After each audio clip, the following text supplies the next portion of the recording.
Durante a infância, eles são marcados por cicatrizes e hematomas que levamos por toda a vida.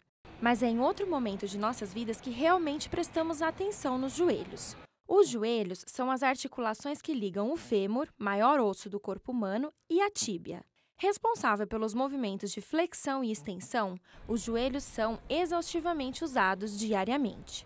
Depois de tanto uso, as dores nos joelhos começam a aparecer.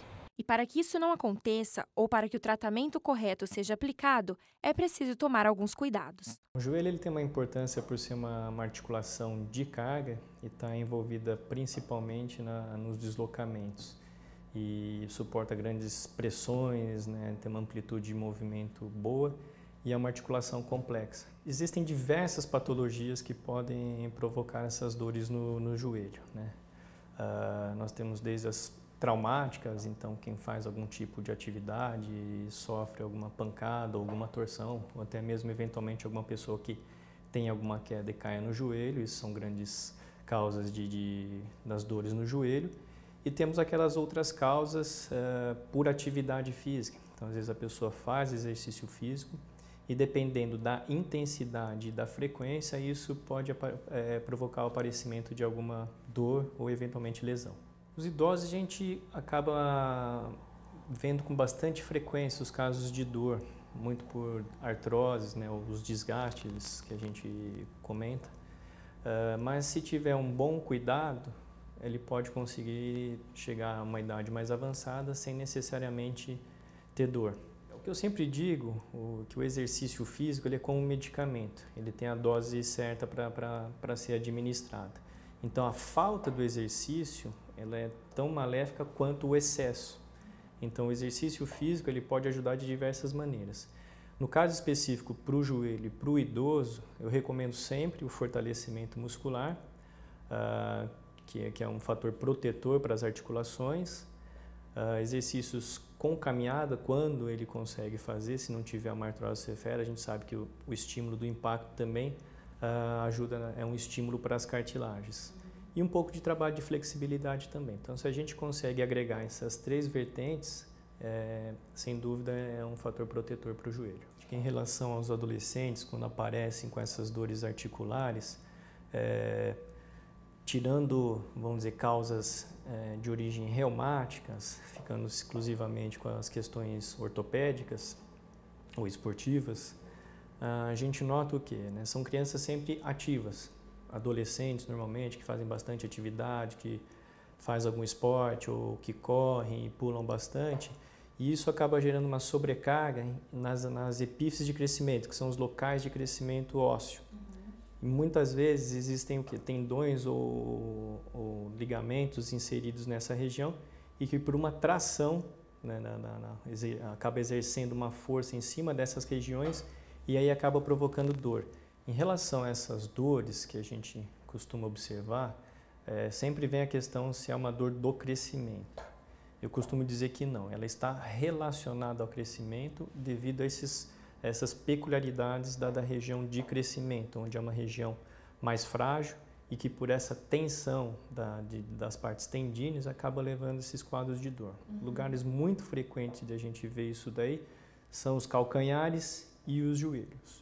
Aí nós temos que orientar para a prática correta, né, ou mesmo dosar a atividade, se é que é possível com uma criança ou um adolescente. Os inchaços no joelho geralmente é um sinal de alerta, não é normal um joelho inchar. Na verdade, isso é um dos sinais de inflamação, o edema, que a gente fala na nomenclatura médica. Então sempre tem que estar alerta, se inchou e está ficando inchado sempre, pós-atividade, até mesmo sem esforço e não regride isso daí, é um motivo para a gente estar pesquisando a causa. As dores no joelho após atividade física ou em qualquer outra articulação não é o normal. A gente pode ter um pouco de sobrecarga, aí vamos retomar de novo essas questões da atividade física, da intensidade, da frequência. Então, se começar a aparecer dores na articulação, não é um sinal normal, não. Em relação aos exercícios para manutenção da saúde do joelho, eu sempre recomendo, mais uma vez, o fortalecimento, um trabalho de flexibilidade e um pouquinho de estímulo de impacto.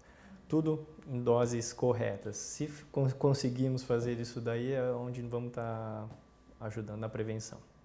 A terceira idade, ou a velhice, né, como a gente tem visto, e aumenta bastante essa população, é uma preocupação grande a manutenção da articulação, devido ao grande número de próteses que a gente observa também.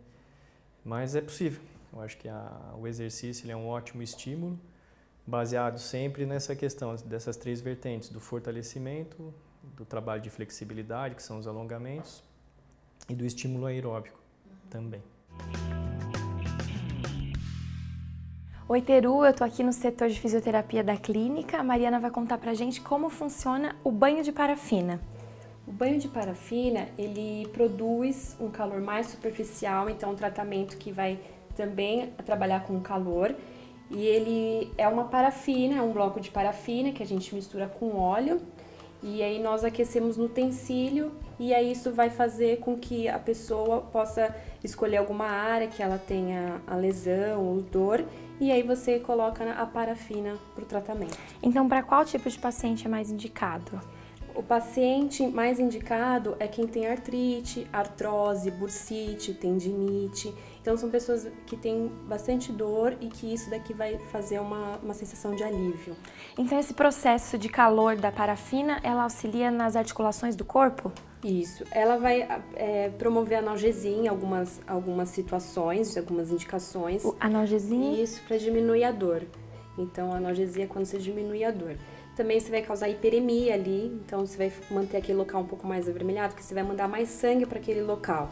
E também vai diminuir o edema, diminuindo um pouco mais a inflamação daquele local também.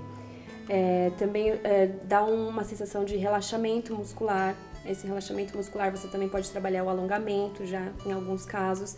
Também ajuda em alguns casos de rigidez, que é como o AVC, que o membro está rígido, a gente trabalha com a parafina, dá pra gente trabalhar um pouco mais com aquele paciente. E também usa na estética, mais para amaciar e hidratar.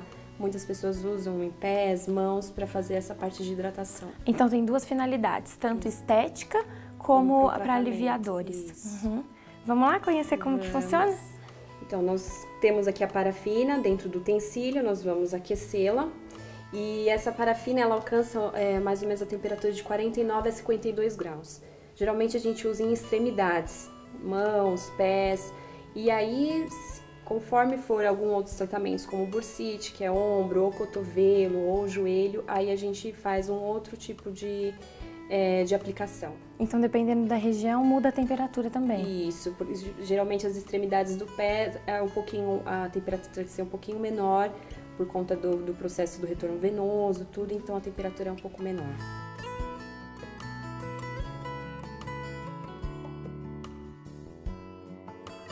A Mariana agora vai testar o banho de parafina na minha mão. E qual que é o processo então, Mariana? Então, o processo são 3 processos que a gente pode utilizar, que é o processo de imersão, que você vai colocar 6 a 12 vezes, e aí quando completar uma camada, aí você vai manter a mão. E aí depois tem o processo de pincelada, que a gente usa o pincel, que a gente geralmente faz em bursite e outras partes do corpo, que a gente pincela o local também fazendo essa camada.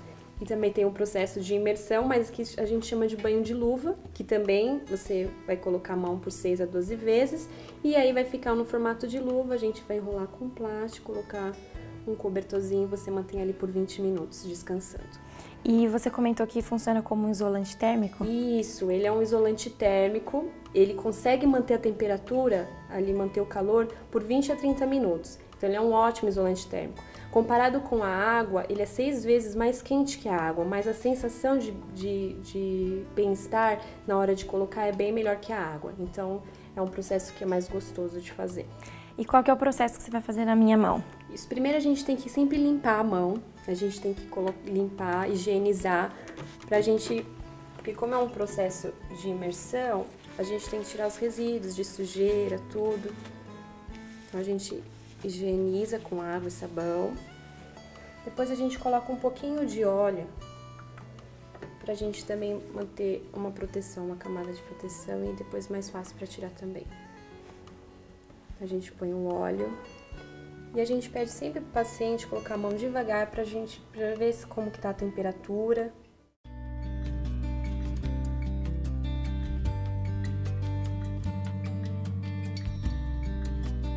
Como às vezes os pacientes apresentam uma sensibilidade, nós podemos pincelar. Vai ter também o mesmo efeito, porque como ele é um isolante térmico.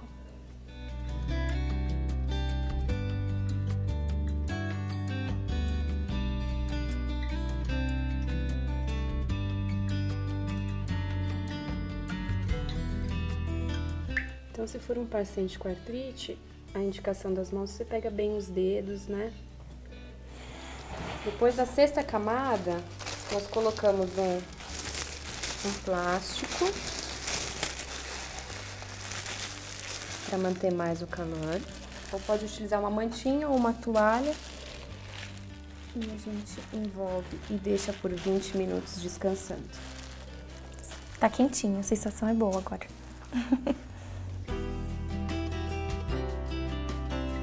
A Mariana passou então aqui as camadas da parafina, agora já se passaram 20 minutos e a gente vai abrir, né, Mariana? Então, após de 20 minutos, ela já diminui a temperatura.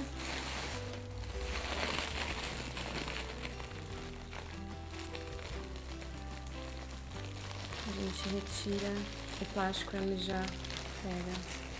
Aí fica um pouco com hiperemia, que mandou mais sangue pro local. E a gente tira.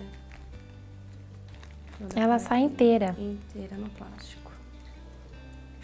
Aí você vê que pode ficar um pouco mais hidratado. Fica um pouco vermelhinho, mas é normal, né? Isso, é normal, que também é o que a gente quer, que é a hiperemia.